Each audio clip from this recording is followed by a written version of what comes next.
The resignation letter arrived on my desk with impeccable timing. 20 minutes before my husband's board meeting, where he planned to announce our divorce and his engagement to his invaluable assistant, who'd been supporting the company through this difficult transition. What Michael didn't know was that his invaluable assistant had just accepted a position with my new company, effective immediately. My name is Victoria Sterling, and for 15 years, I'd been the silent partner behind Sterling and Associates, the executive recruiting firm that my husband Michael had built into a $50 million enterprise. While he charmed clients and closed deals, I'd been the strategic mind identifying talent, structuring negotiations, and building the network that made our success possible. What Michael had forgotten when he decided to replace me with his 28-year-old assistant was that I didn't just help him build his company. I understood exactly how to dismantle it. And his new fiancée, Amanda? She was about to learn the difference between working for someone who'd inherited a business and working for someone who'd actually built one. Michael thought he could trade his experienced wife for a younger model while keeping the business empire I'd helped create. What he was about to discover was that some replacements come with consequences he'd never anticipated, and that Amanda Chen wasn't just his assistant anymore. She was my new director of client relations, and she had some very interesting insights about her former employer's business practices. Picture this: a glass-walled conference room overlooking Manhattan's financial district, where Michael and I had spent 15 years building the most successful executive recruiting firm on the East Coast. Sterling and Associates specialized in placing C-suite executives at Fortune 500 companies, which meant we understood exactly how corporate power dynamics worked and how careers could be made or destroyed.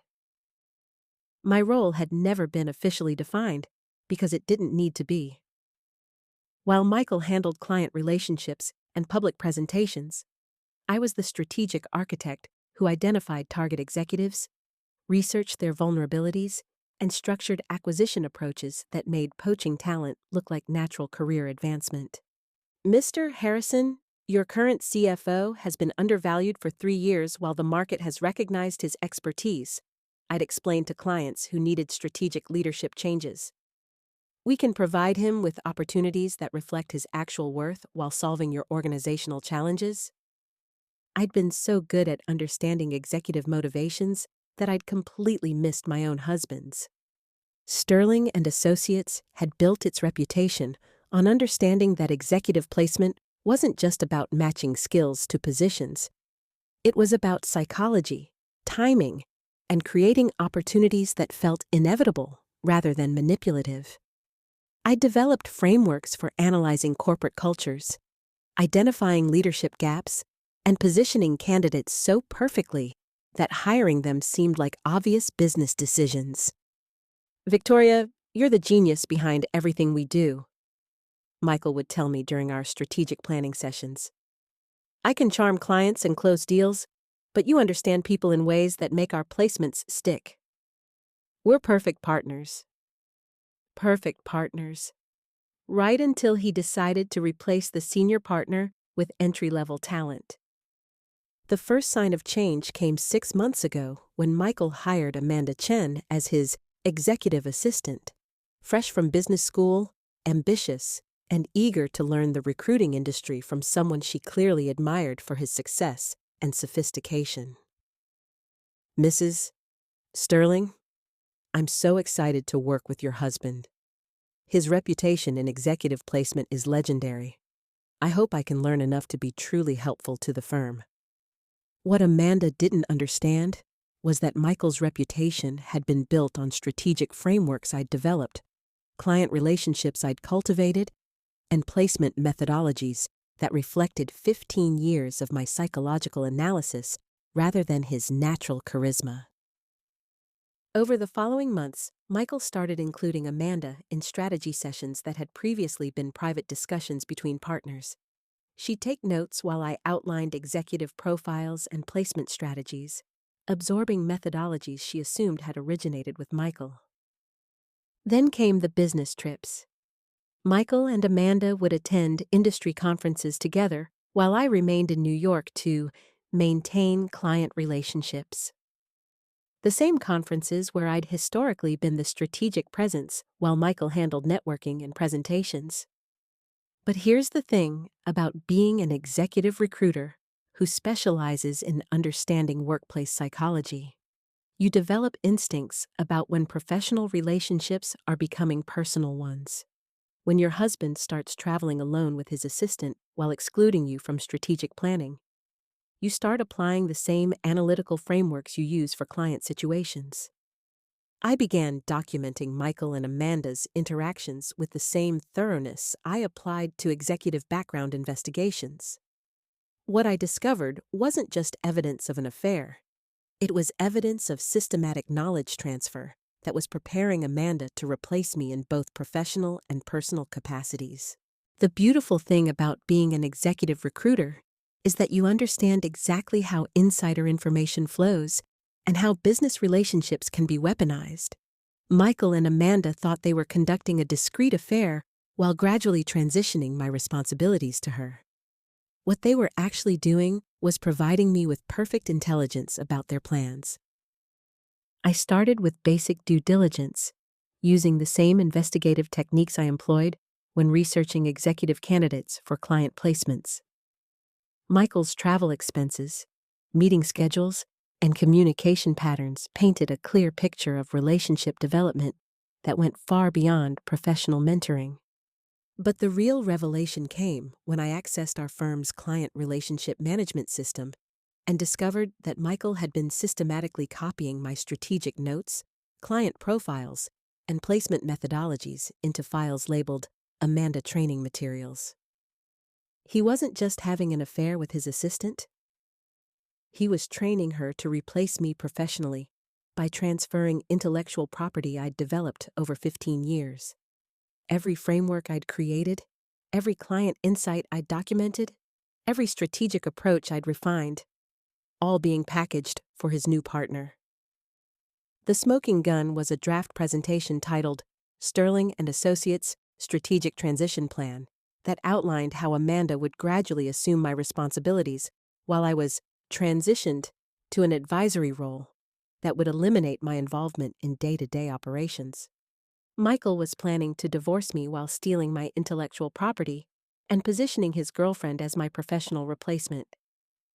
He'd systematically documented my methodologies to ensure that Amanda could maintain client relationships without understanding the strategic thinking that had originally developed them. Using network analysis techniques I'd developed for executive background checks, I began mapping Amanda's professional relationships, educational background, and career trajectory. What I discovered was that she'd been recruited specifically for this role, not as an assistant, but as my eventual replacement. Amanda's business school thesis had focused on executive recruiting methodologies. Her internship history showed positions at competing firms where she'd studied their client acquisition approaches. Her LinkedIn network included several executives who'd recently left positions at Sterling and Associates clients, all potential contacts for a new recruiting venture. Michael and Amanda weren't just planning to replace me personally and professionally. They were planning to launch a competing firm using my methodologies, my client relationships, and my strategic frameworks while positioning themselves as the natural evolution of Sterling and Associates. But what Michael had forgotten was that I didn't just understand executive recruiting. I understood how to recruit executives away from their current positions by offering them opportunities that exceeded their present circumstances. And Amanda Chen was about to receive the offer of a lifetime. Michael thought he could replace me with someone younger and less experienced while keeping the business empire I'd helped build. What he was about to learn was that some replacements require the replacement's consent, and Amanda was about to discover exactly what working for the real strategic mind behind Sterling and Associates could offer her. The art of executive recruitment lies in understanding what motivates someone to leave their current position and embrace a new opportunity that serves their long-term interests better than their present circumstances.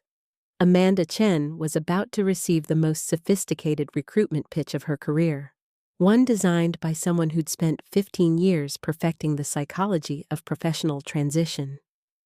I spent 2 weeks developing Amanda's professional profile with the same thoroughness I applied to C-suite placements. Her career goals, educational background, skill gaps, financial needs, and long-term aspirations. Everything needed to design an opportunity that would be impossible for an ambitious young professional to refuse. But Amanda's recruitment required more than just understanding her motivations.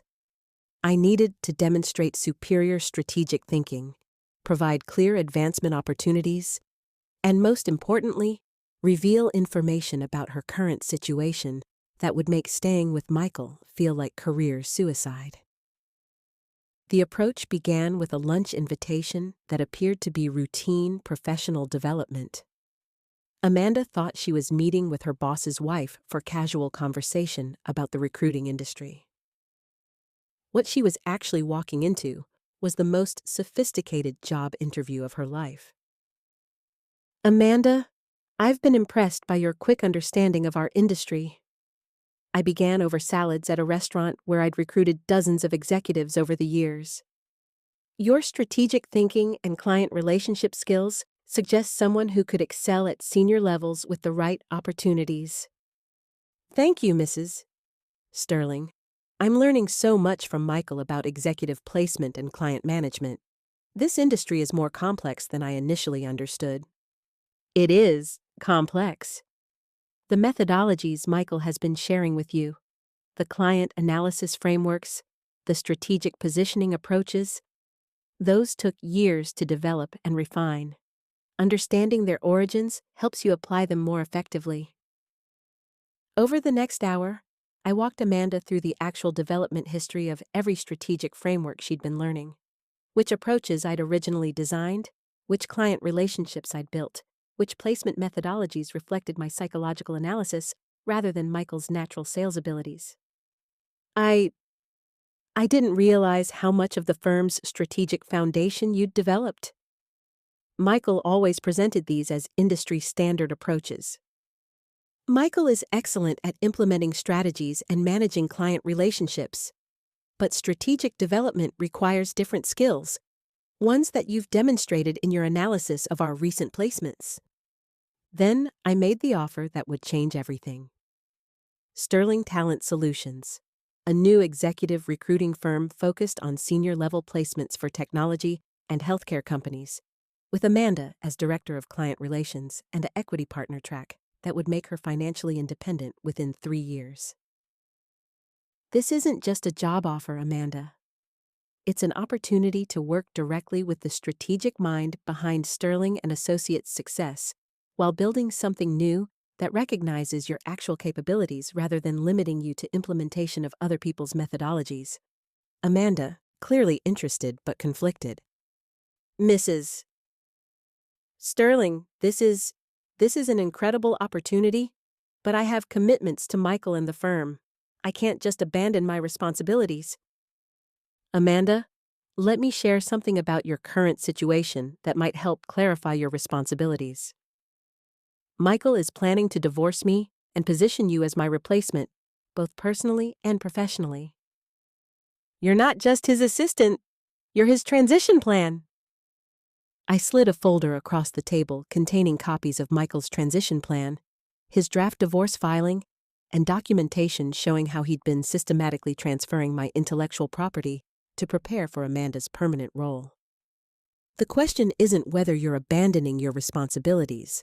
The question is whether you want to continue being used as a pawn in someone else's strategy, or whether you're ready to become a strategic player in your own right.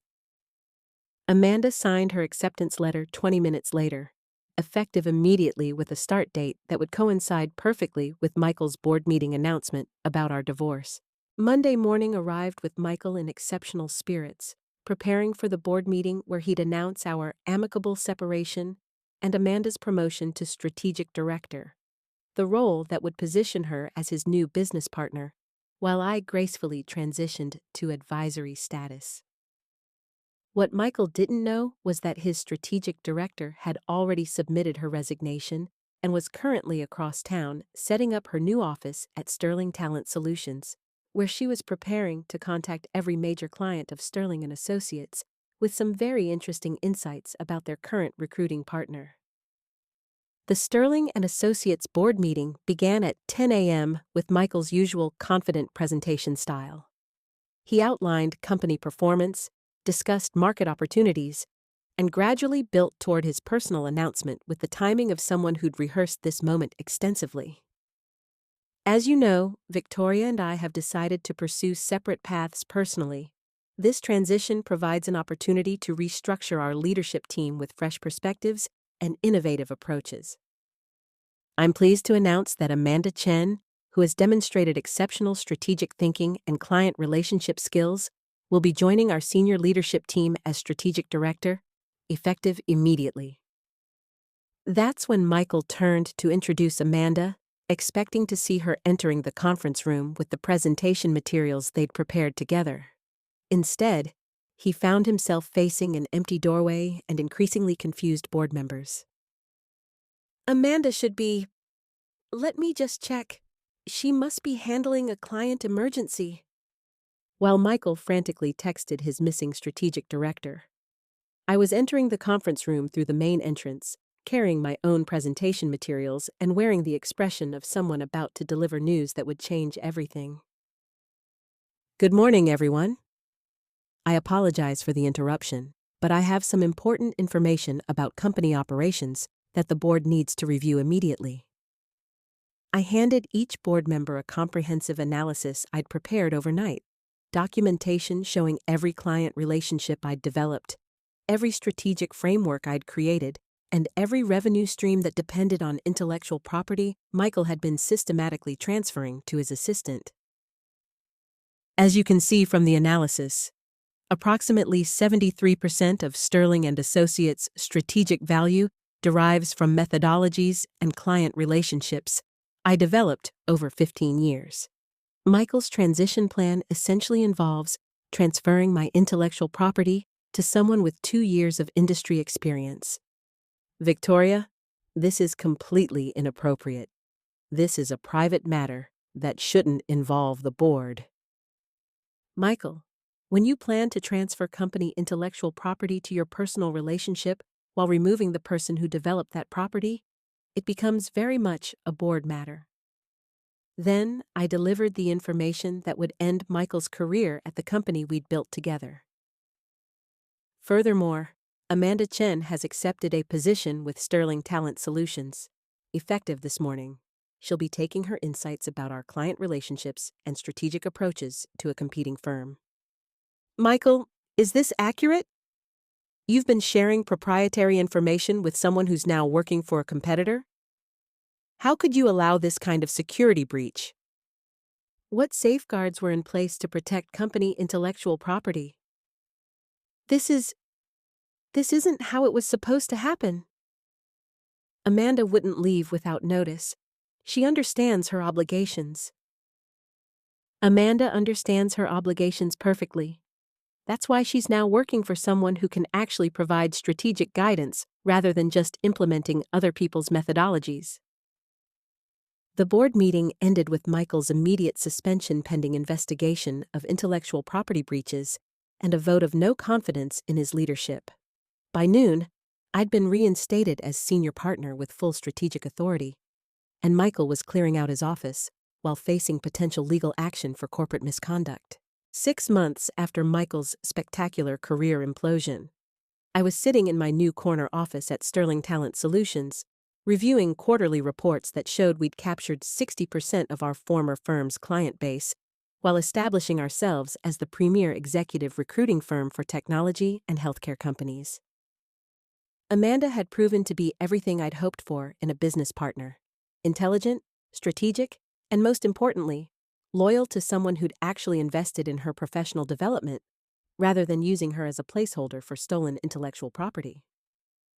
Victoria, the Morrison Healthcare placement is confirmed, Amanda reported during our weekly strategy meeting.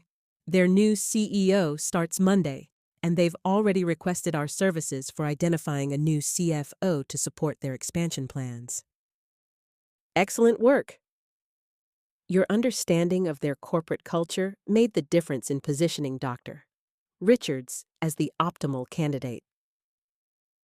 Sterling Talent Solutions had built its reputation on the same strategic frameworks I'd originally developed, but with innovations that reflected Amanda's fresh perspectives and analytical skills. She'd brought insights about digital recruitment strategies and technology sector dynamics that enhanced methodologies I'd refined over 15 years. We'd also been featured in Forbes as the strategic partnership that's revolutionizing executive recruitment, an article that detailed how our firm had succeeded by combining experienced strategic thinking with innovative implementation approaches. Meanwhile, Michael had been forced to sell his remaining stake in Sterling and Associates to cover legal settlements and had taken a position as a junior partner at a mid-tier recruiting firm. His new role involved implementing strategies developed by other people, exactly the kind of work he'd always been suited for. I'd also begun dating again, specifically other senior executives who understood strategic thinking, appreciated business acumen, and valued partners who could contribute intellectual capital rather than just emotional support. I have to ask, David Martinez had said over dinner at a restaurant I'd chosen based on its reputation for hosting successful business discussions. How did you manage to turn your divorce into the most successful business launch in the recruiting industry? I realized that Michael had confused implementing strategies with developing them. When he tried to replace me with someone who could execute my methodologies, he forgot that the real value was understanding how to create those strategies in the first place. The most satisfying element wasn't just the business success, it was watching Amanda develop from someone who'd been used as a replacement into someone who'd become an actual strategic partner with genuine expertise and independent judgment. You know what's interesting? Amanda had told me during a recent client debrief. Michael taught me to implement your strategies, but working with you directly taught me how to think strategically. There's a huge difference between following methodologies and understanding why they work. 2 years after replacing Michael's replacement with myself, I was reviewing expansion plans for Sterling Talent Solutions' West Coast operations, while preparing for a Harvard Business Review interview about strategic partnership development in professional services. Amanda had been promoted to senior partner with full equity participation, and our firm had become the case study taught in business schools about how intellectual property transfer could backfire spectacularly when not handled by people who understood the difference between implementation and strategy. Michael's story had become a cautionary tale in corporate recruiting circles about the importance of understanding that stealing someone's methodologies didn't give you their strategic thinking capabilities, especially when that someone specialized in understanding exactly how executive transitions could be managed. I'd also established a mentorship program that helped senior women in business identify and develop younger professionals who could become genuine strategic partners rather than just replacements for stolen expertise. The Sterling method had become recognized throughout the recruiting industry as the gold standard for strategic executive placement, a methodology that combined psychological analysis, market dynamics, and cultural assessment to create opportunities that felt inevitable rather than forced. Michael had thought he could replace his experienced wife with his inexperienced assistant, while keeping the business empire I'd helped create. What he'd discovered was that some replacements require understanding the difference between implementation and innovation. He'd replaced me with his assistant, so I'd replaced her with me, this time as her business partner rather than his wife. Now she worked for someone who could actually teach her strategic thinking, and he didn't work at all. Sometimes the best revenge isn't destruction. It's demonstrating that the person you tried to replace was irreplaceable, while the person you chose as their replacement was smart enough to recognize superior mentorship when it was offered. Michael had confused execution with strategy. Amanda had learned the difference, and I had built something far better than what I'd lost. After all, I was exceptionally good at strategic placements, including placing myself exactly where I belonged.